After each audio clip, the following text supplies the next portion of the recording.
বাংলাদেশ জামায়াতে ইসলামী ভাটারা থানার উদ্যোগে ওলামা সমাবেশ ২০২৪ অনুষ্ঠিত হয়েছে।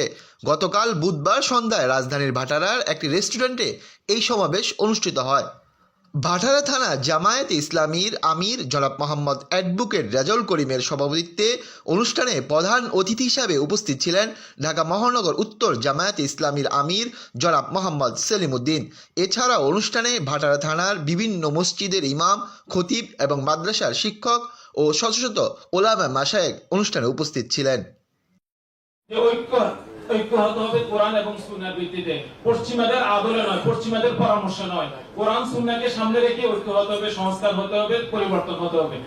প্রশ্ন জাগে যে আমার ইমাম খতিব আলহামদুলিল্লাহ আমাদের বিভিন্ন অঞ্চলে আমাদের মাদ্রাসার ভাইরাও এগিয়ে এসেছেন, কিন্তু এই সমাজকে পরিবর্তনের জন্য এখনো যদি আমরা পিছনের কাতারে ছাড়তে থাকি তাহলে আমাদের এই সমাজ কিন্তু পরিবর্তন হবে না। যে যদি বাংলাদেশে শেখ হাসিনা থেকে যাইতো তাহলে কার কি হইতো জানি না, কিন্তু আমাদের ওই তিনজনের শেখ হাসিনা ঘর থেকে তুলে নিয়ে গিয়ে বাংলাদেশের যে কোনো একটা স্পটে নিয়ে জঙ্গি নাটক সাজিয়ে পরস্পর দিত। আমরা যেখান থেকে আছি সেইখান থেকে আমরা ঐক্যবদ্ধ প্রচেষ্টার মাধ্যমে আগামী দিনে বাংলাদেশকে একটা ইসলামের বাংলাদেশে পরিণত করতে চাই এবং আমাদের বাংলাদেশ হবে ওলামাদের বাংলাদেশ, আমাদের বাংলাদেশ হবে ইসলামের বাংলাদেশ। কিন্তু না, তারা অত দফা, তত দফা, 41 দফা, 200 দফা, 500 দফা দিচ্ছে।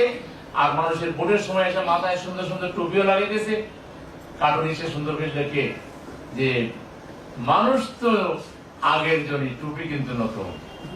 হ্যাঁ, চমৎকার টুপি লাগাইয়া আয়েশা হুজুরকে পায়ে ধরতেছে, হাদিয়ে দিতেছে, বিভিন্ন জায়গায় যাইতেছে, টাকার পান্ডি ছড়াইতেছে। ভোট নিয়ে আর কোনো খবর নাই, তার ইচ্ছা মতো আল্লাহ যা বলে হারাম করেছেন সেই সুদের কারবার করতেছে, সে মদকে লাইসেন্স দিচ্ছে, সেই জিনাকে রাষ্ট্রীয়করণ করছে। এমন কোন কাজ আছে যেটা আল্লাহ না করেছেন আর তারা করতেছেন না? আল্লাহ যা না করেছেন ওগুলি তারা আরো বেশি করে। তাইলে তারা ভোট নিচ্ছে মুসলমানের, ভোট নিচ্ছে আলেম ওলামার, আলেম ওলামাকে রাজিও করে ফেলতেছে নেপথ্যে, মানে যে কোনো ভাবে।